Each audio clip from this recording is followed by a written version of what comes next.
Filipenses, capítulo 1,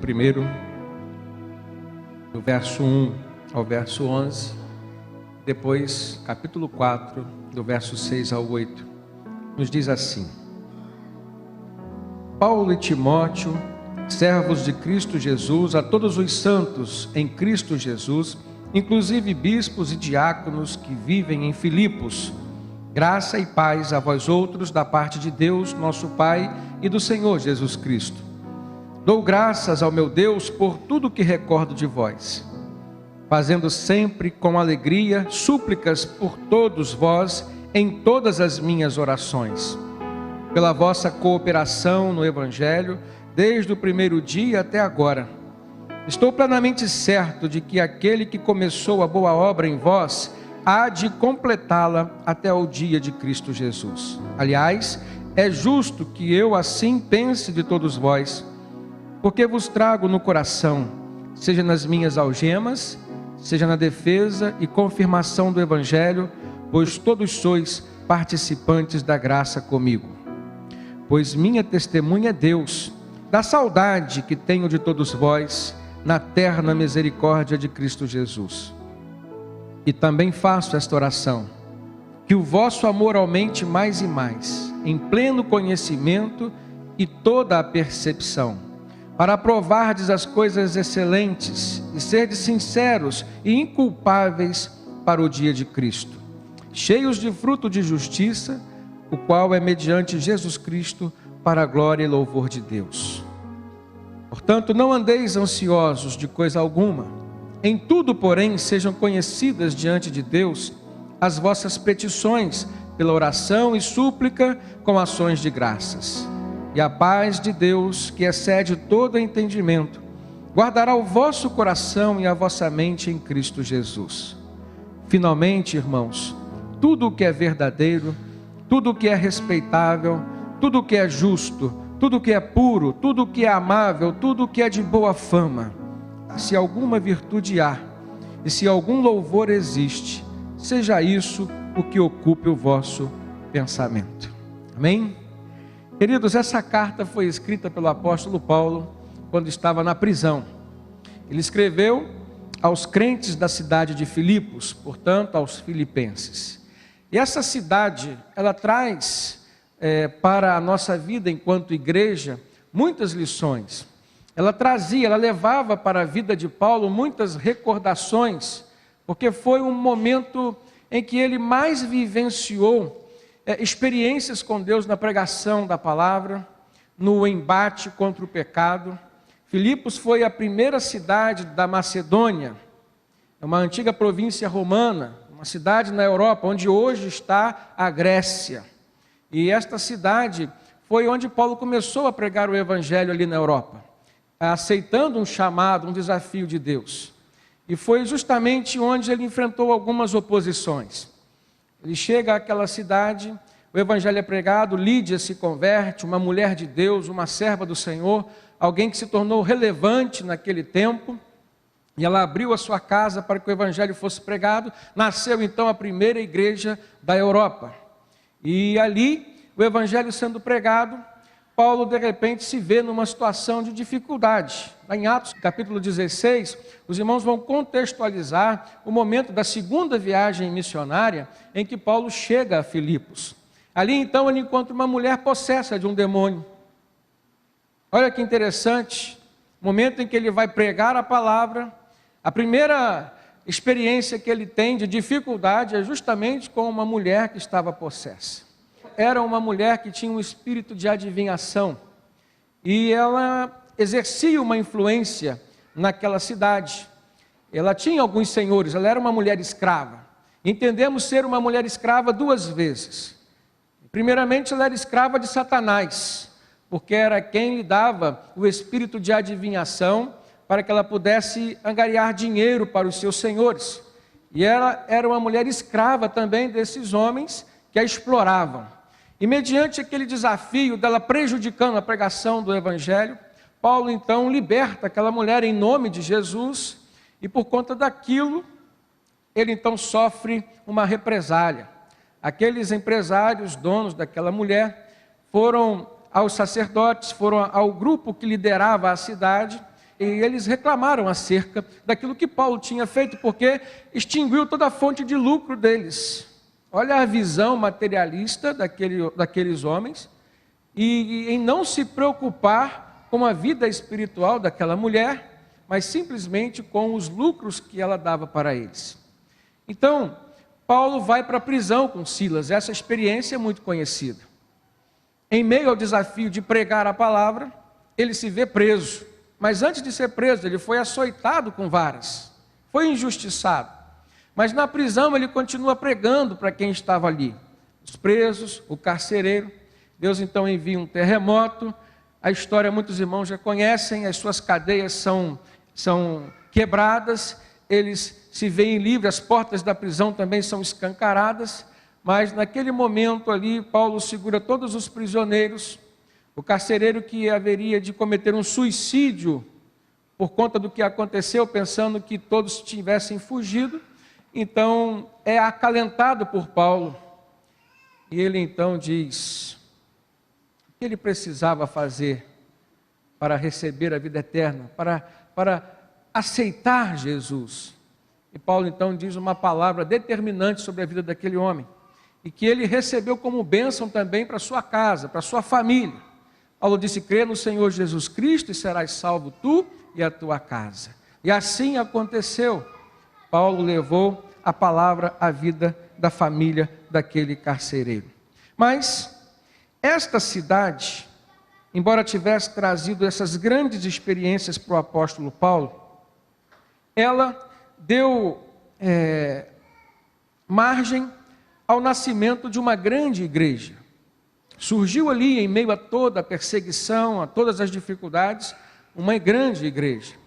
E depois de muito tempo, Paulo preso, ele escreve uma carta para aquela igreja, para demonstrar seus cuidados com relação a ela.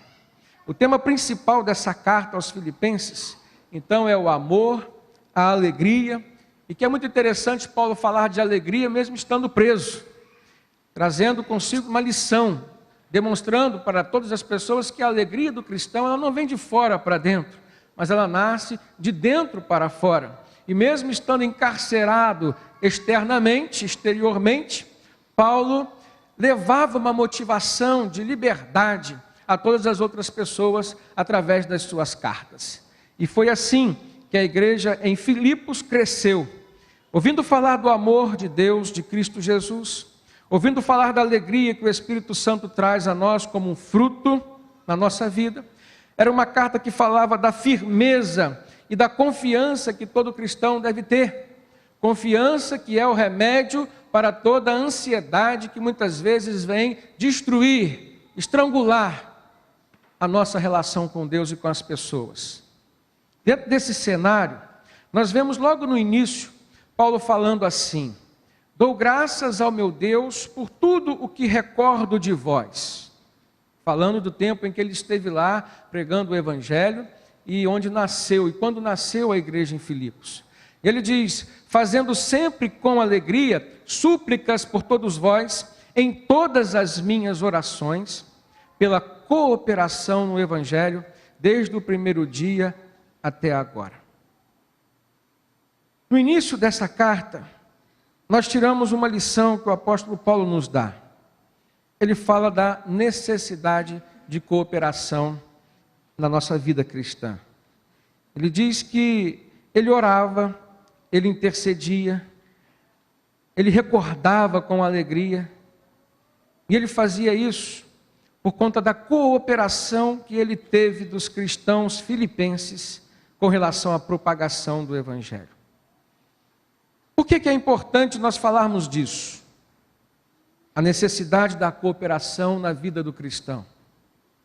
Cooperar significa tomar uma atitude de ajudar, de auxiliar, de contribuir. A própria palavra já diz cooperar. É uma operação que se faz juntamente ou em conjunto com outra pessoa. E Paulo estava falando que, na verdade, ele recebeu a ajuda, a cooperação dos irmãos, mas aquela igreja crescia porque era uma igreja cooperadora. porque era uma igreja atuante, porque era uma igreja com um espírito missionário. E a verdade é que todos nós necessitamos da cooperação de Deus na nossa vida, mas nós também carecemos de ajudar e de ser ajudados pelos nossos irmãos. Aonde isso se enquadra na nossa vida hoje, enquanto cristãos que somos, enquanto pessoas que levantam todos os dias de manhã e saem para o trabalho, enquanto pessoas que somos e que vivenciamos as dificuldades dos relacionamentos, as dificuldades nos nossos lares, nas nossas famílias, na educação dos filhos. O que isso tem a ver com a nossa vida no dia a dia? Quando nós olhamos para aquilo que Deus apresenta à sua igreja, e a sua igreja somos nós, enquanto um projeto, enquanto uma obra a ser feita, na verdade não é Deus que precisa da igreja, não é Deus que precisa de nós, do nosso trabalho, da nossa cooperação. Mas sim, nós é que precisamos, nós é que necessitamos estar totalmente envolvidos na obra do Senhor. É quando nós servimos a Deus que nós crescemos. As nossas maiores experiências, elas são vivenciadas com Deus nos momentos em que nós estamos debaixo da sua orientação, no momento em que nós estamos envolvidos com algum tipo de trabalho dele. E Paulo estava falando para uma igreja que era uma igreja cooperadora. Uma igreja que sabia, que tinha consciência disso. Ela encontrava forças para vencer as dificuldades do dia a dia, a partir do trabalho e da cooperação que ela empregava no serviço de Deus. Na verdade, o que estava acontecendo na igreja em Filipos era uma experiência real daquilo que Jesus falou em Mateus 6,33. Buscai primeiro o reino de Deus e a sua justiça, e todas as demais coisas vos serão acrescentadas. E que demais coisas são essas?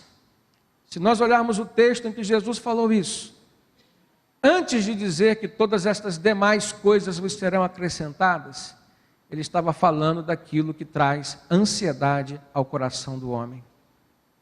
Daquilo que muitas vezes se traduz como uma dificuldade, um problema a ser resolvido. Uma etapa da nossa vida a ser vencida. Então, quando nós despertamos para essa necessidade que temos de sermos cooperadores da obra do Senhor, o que nós estamos fazendo é atraindo todo o poder que Deus libera sobre a vida daqueles que cooperam com a sua obra para a nossa vida.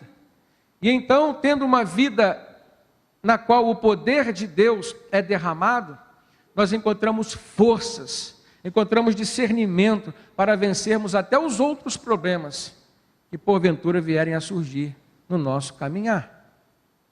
Se os irmãos olharem no capítulo 4, último capítulo da carta aos Filipenses, no verso 14, Paulo diz assim: todavia fizeste bem, associando-vos na minha tribulação. Qual era a tribulação do apóstolo Paulo? Os embates do dia a dia de pregar a palavra, de propagar as boas novas do Evangelho. E aí no verso 15, Paulo continua dizendo: e sabeis também vós, ó Filipenses, que no início do Evangelho, quando parti da Macedônia, nenhuma igreja se associou comigo no tocante a dar e receber, senão unicamente vocês. Porque até para Tessalônica, para onde Paulo foi, eles mandaram não só uma vez, mas duas, uma oferta que foi o bastante para as necessidades dele. Mas aí Paulo diz assim no verso 17: não que eu procure o donativo, mas o que realmente me interessa é o fruto que aumente o vosso crédito. De que crédito Paulo está falando? Do crédito que nós, enquanto cristãos, acumulamos diante do exercício que prestamos para o serviço de Deus. Nós acumulamos créditos na nossa vida espiritual. Paulo continua dizendo: recebi tudo e tenho abundância. Estou suprido, desde que Epafrodito me passou às mãos o que veio da vossa parte como um aroma suave, como um sacrifício aceitável e aprazível a Deus, se referindo à oferta que aquela igreja levantou para missões.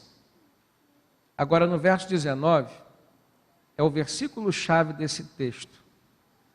Para aquela igreja que tinha um coração missionário, aquela igreja que se preocupava com a propagação do Evangelho, aquela igreja que se associou ao ministério do apóstolo Paulo, aquela igreja que era cooperante com toda a obra do Senhor, Paulo diz assim: e o meu Deus, segundo a sua riqueza em glória, há de suprir em Cristo Jesus cada uma de vossas necessidades.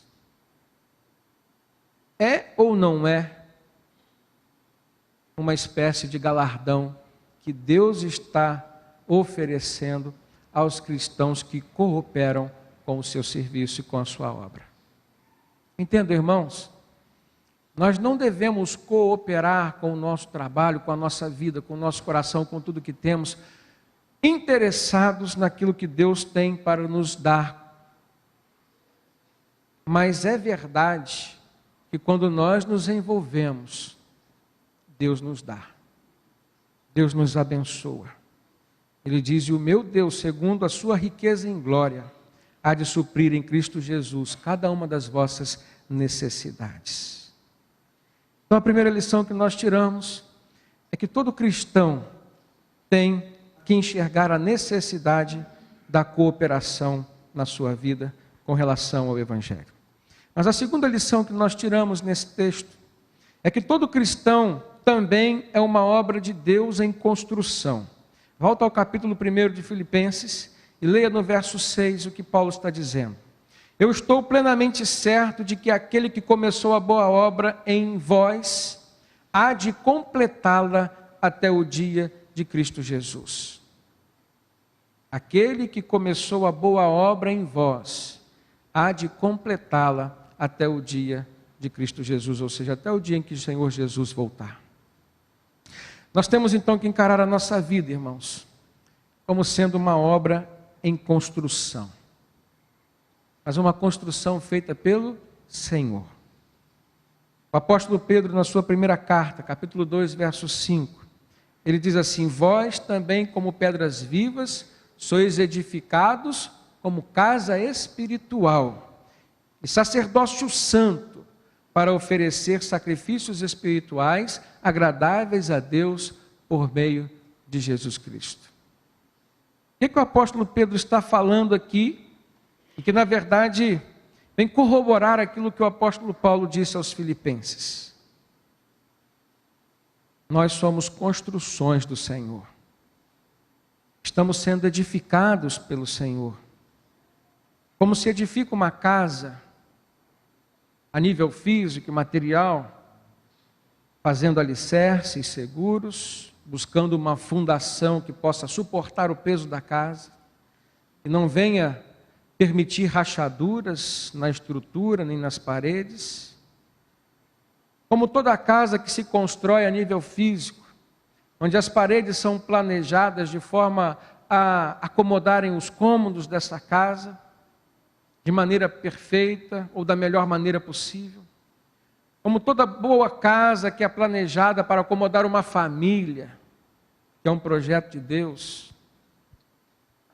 Aqui, o apóstolo Pedro está falando que nós também somos como uma casa espiritual.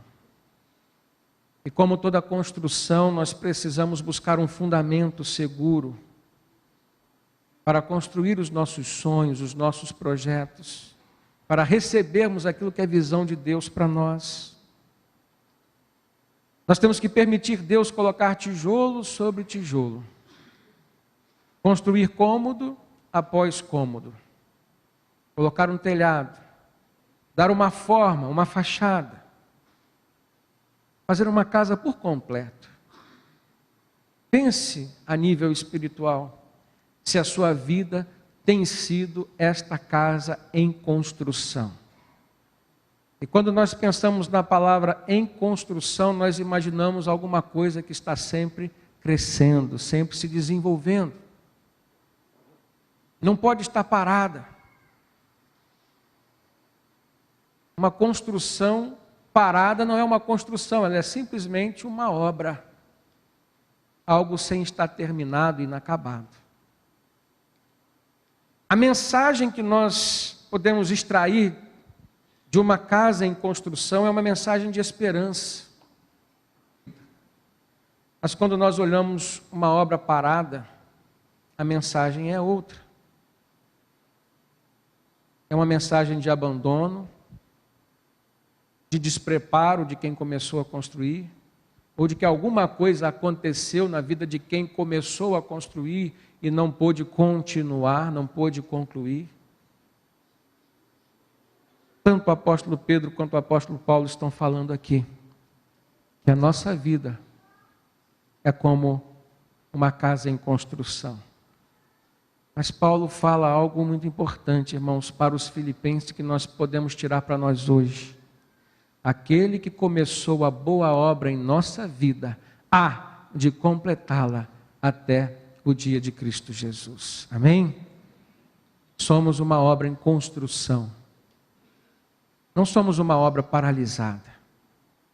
Deus começou a fazer uma obra na nossa vida.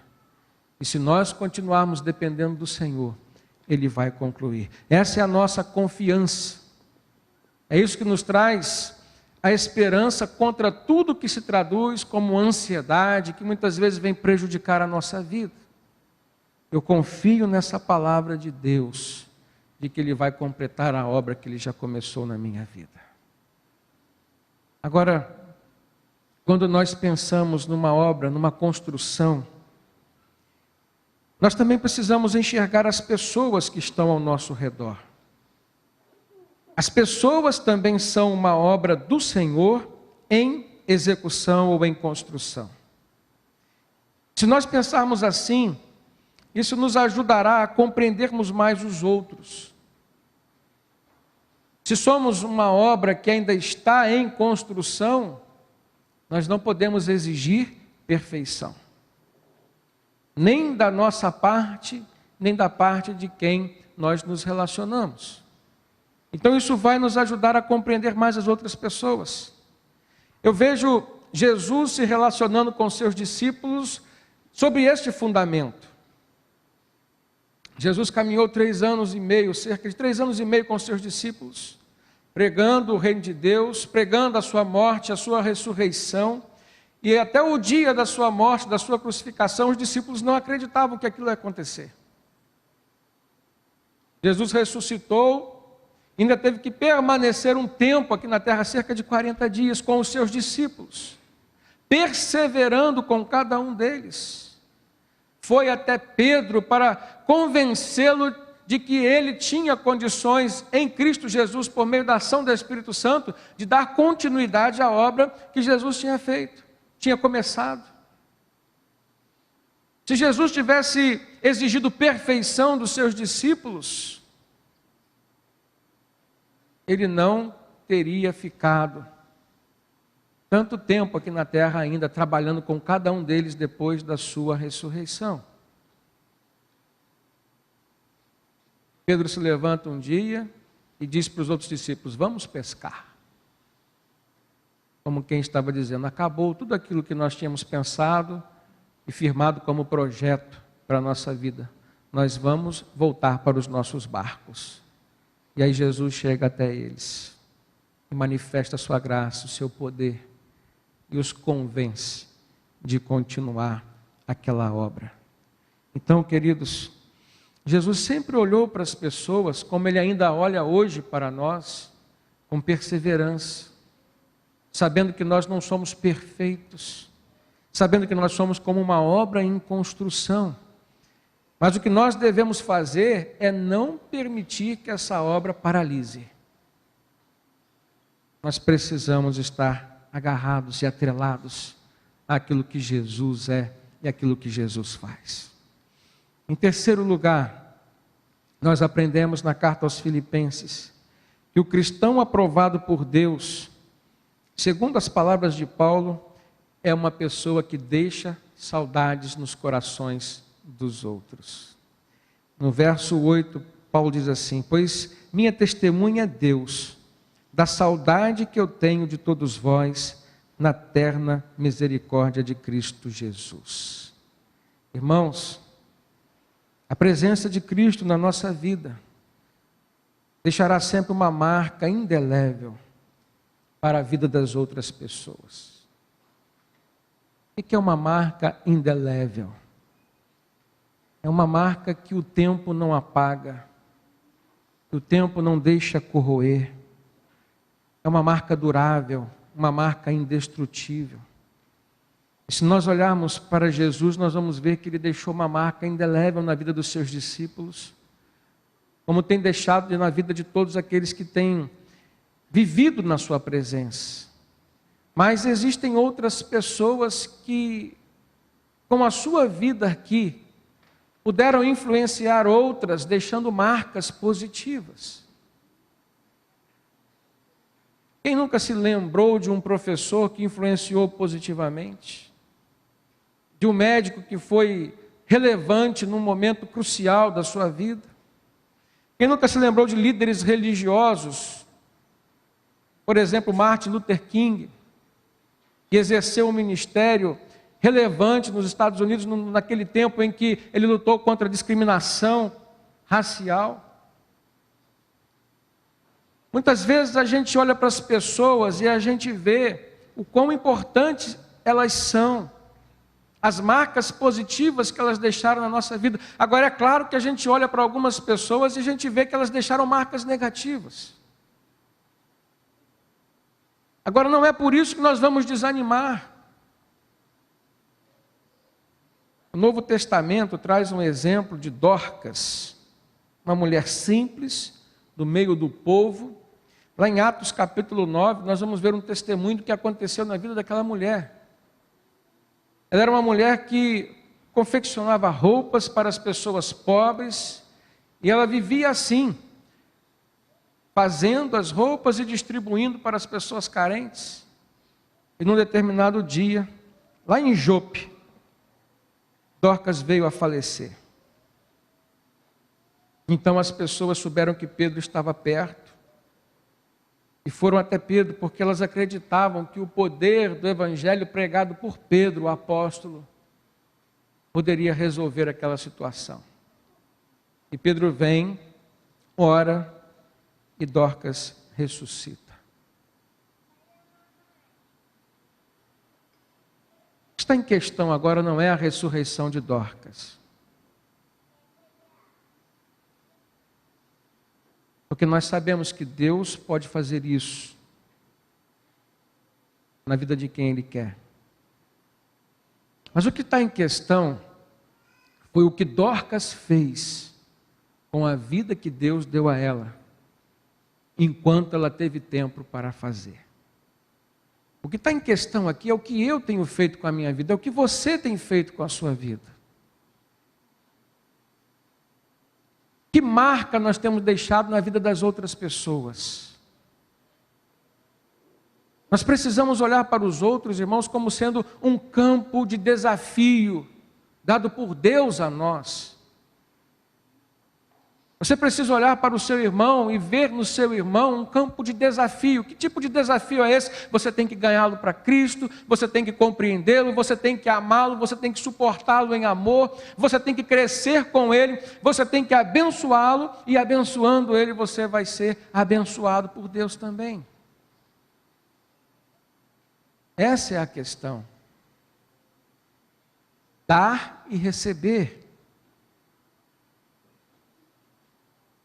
Paulo vem falar para os cristãos em Filipos, e essa era uma atitude relevante,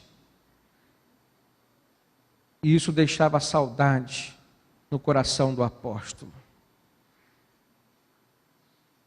Irmãos, quando nós pensamos acerca das marcas que nós temos deixado na vida das pessoas, nós precisamos pensar também que o coração das pessoas é um chão onde Deus desenvolve uma plantação, porque elas também são obras em construção.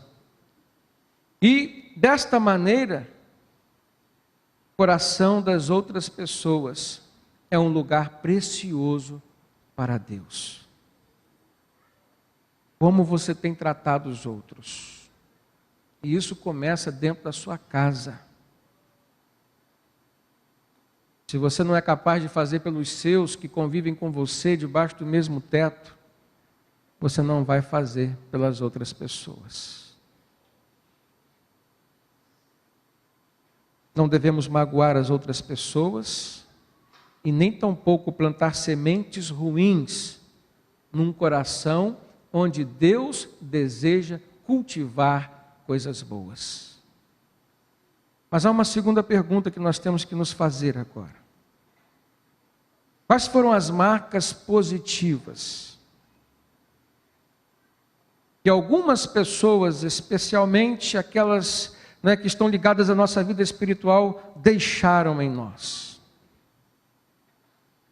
Num tempo de crise na vida do povo de Israel, diferente da crise que nós estamos vivendo hoje, mas crise é crise. O profeta Jeremias disse o seguinte: quero trazer à memória somente aquilo que me dá esperança. Não é porque algum dia alguém me magoou, não é porque em algum momento alguém deixou uma marca negativa, cravou uma marca negativa no meu coração, que eu vou ficar cultivando sentimentos ruins com relação a esta pessoa. O coração dela é um chão, aonde Deus deseja plantar sementes boas e cultivar coisas boas. Deus vai cuidar. Eu preciso somente perdoar. É interessante isso, não é? Vivemos na perspectiva de que temos um legado, um desafio de deixarmos saudades nos corações das pessoas. Mas a quarta lição que eu tiro desse texto, e que o apóstolo Paulo nos traz, é que também precisamos interceder e receber a intercessão dos outros.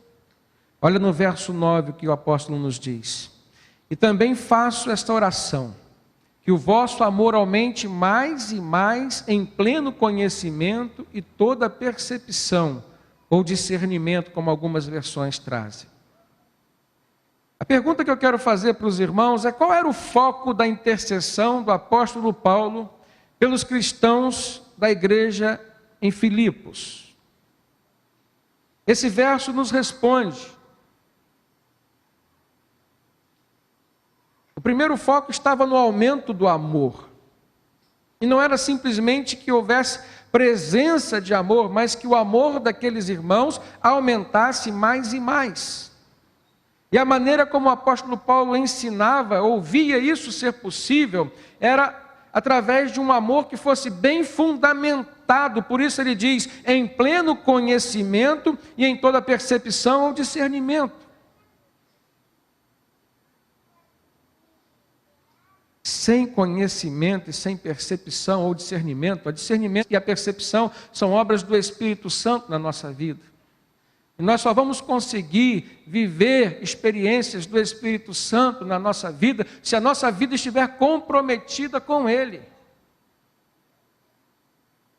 Preciso consagrar a minha vida, eu preciso buscar santidade, eu preciso me aprofundar nesse mar, nesse oceano de relacionamento com o meu Deus que é infinito. Na medida em que eu mergulhar em águas profundas no relacionamento com Deus, o Espírito Santo me dará o discernimento necessário para vencer toda e qualquer dificuldade que eu venha passar aqui. Mas esse discernimento também nasce do conhecimento que se tem acerca de Deus através da pessoa de Cristo Jesus. Eu preciso da palavra. Preciso debruçar sobre a palavra e preciso absorver esta palavra. Por isso Paulo diz que fazia essa oração. Que oração? Que o amor daqueles cristãos aumentasse mais e mais em pleno conhecimento e em todo discernimento ou percepção. Então qual deve ser o objetivo da nossa intercessão ou de toda a intercessão? No verso 10, o verso seguinte, Paulo explica: para que aproveis as coisas excelentes, para que sejais sinceros e inculpáveis, ou seja, sem escândalo algum, até o dia de Cristo. E aqui o verbo aprovar está relacionado à atitude de provar e dar um parecer favorável. É aquilo que a cozinheira faz quando termina de fazer, algum alimento. Ela aprova para aprovar ou não o que ela fez, para dizer se está bom ou não. Paulo está dizendo: faço essa oração, que o vosso amor aumente mais e mais, em pleno conhecimento e toda percepção, para que aproveis as coisas excelentes, para que sejais sinceros e inculpáveis, ou seja, sem escândalo algum, até o dia de Cristo Jesus.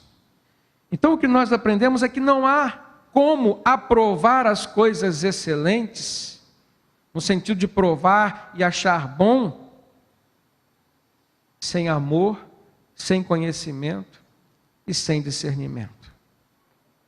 E o objetivo de construirmos a nossa vida assim, fundamentados no amor, no conhecimento e no discernimento, é podermos experimentar a sinceridade e a integridade que o apóstolo Paulo se refere nesse texto. Então, queridos, no verso seguinte ele diz as consequências de vivermos com sinceridade e integridade aqui. Ele fala que assim nós seremos cheios do fruto da justiça, o qual é mediante Jesus Cristo, para a glória e para o louvor de Deus. Quais são essas consequências, então, de se viver uma vida com sinceridade e de viver uma vida íntegra diante de Deus e das pessoas? A primeira delas é viver cheio de fruto de justiça.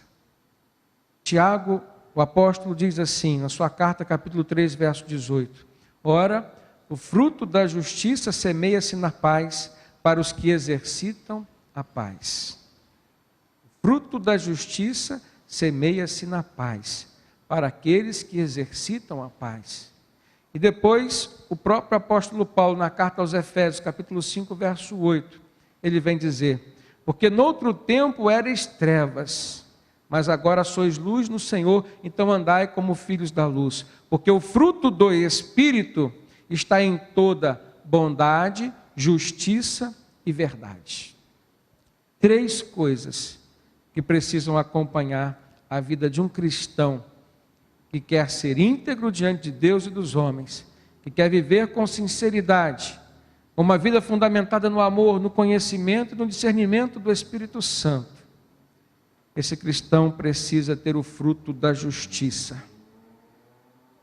na sua vida, com bondade, com justiça e com verdade. E a última coisa que Paulo fala, como sendo consequência de se ter esta vida diante de Deus, ele diz que nós precisamos viver para a glória e para o louvor de Deus. Assim será a nossa vida. E aí nós precisamos parar e nos perguntar, irmãos, nesse momento: aquilo que nós temos feito glorifica e louva o nome de Deus? Os lugares em que nós temos frequentado glorificam o nome de Deus? As pessoas com quem nós temos nos relacionado, ou seja, os nossos relacionamentos, nos levam a glorificar e a louvar o nome de Deus? A Bíblia traz um exemplo de um homem que nasceu debaixo de uma promessa, de ser alguém bem-sucedido, de ser alguém relevante durante o seu tempo de vida. Essa pessoa é Sansão. Mas se nós olharmos como que Sansão desenvolveu a sua vida, não tão preocupado assim em manter os votos que seus pais fizeram diante de Deus, consagrando-o ao Senhor, não tão preocupado assim em ter uma vida de santidade diante do Senhor, em ter uma vida consagrada ao Senhor.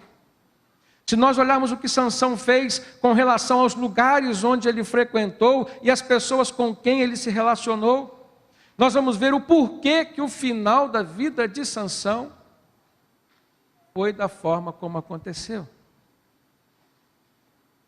Um homem que tinha a presença do Espírito Santo na sua vida, que lhe dava força para libertar o seu povo dos ataques contra os filisteus, foi justamente na terra dos filisteus buscar relacionamento com outras pessoas. Foi lá que ele encontrou Dalila. Foi lá que ele encontrou a perdição da sua vida. E por conta disso ele foi humilhado. Cegaram os olhos de Sansão. Bateram nele. Forçaram Sansão a fazer coisas que ele não queria fazer, ficar num ambiente em que ele aprendeu que não era o ambiente para ele ficar, e foi justamente nesse ambiente em que ele resolveu dar fim à sua própria vida. Um homem que desde o seu nascimento tinha um propósito específico de Deus para abençoá-lo, conseguiu acabar com toda a sua vida, conseguiu destruir tudo aquilo que Deus começou a fazer na sua vida, inclusive acabou com a sua própria vida. Irmãos, isso não é viver para a glória e para o louvor de Deus. E é nessa tônica que o apóstolo Paulo conclui a sua carta, no capítulo 4, no versos 6 e 8. Falando das coisas que levam a nossa vida à destruição. Falando de coisas que comprometem a nossa vida enquanto uma vida espiritual, enquanto uma casa espiritual que somos. Paulo diz assim: não andeis ansiosos por coisa alguma, mas em tudo, porém, sejam conhecidas diante de Deus as vossas petições pela oração e pela súplica com ações de graças. E a paz de Deus, que excede todo entendimento, guardará o vosso coração e o vosso pensamento em Cristo Jesus. Finalmente, disse Paulo, finalmente, irmãos, tudo o que é verdadeiro, tudo o que é respeitável, tudo o que é justo, tudo o que é puro, tudo o que é amável, tudo o que é de boa fama, se alguma virtude há e se algum louvor existe, seja isso que ocupe o vosso pensamento. O que Paulo estava dizendo é que tudo aquilo que está ao redor da nossa vida, tudo aquilo que afeta a nossa vida e que a nossa vida também afeta, precisa passar por uma avaliação para sabermos se Deus será glorificado e louvado através das nossas atitudes e ações. Só assim, irmãos, nós teremos a certeza de que a nossa vida será uma construção edificada e abençoada por Deus. O que Paulo estava dizendo para os crentes em Filipos e que o Senhor Jesus diz para a nossa igreja hoje: a nossa vida teve um preço caro para o Senhor Jesus. Preço de sangue, preço de cruz, de dor, de vergonha. E o que nós temos feito com ela? E o que nós vamos permitir o Senhor fazer?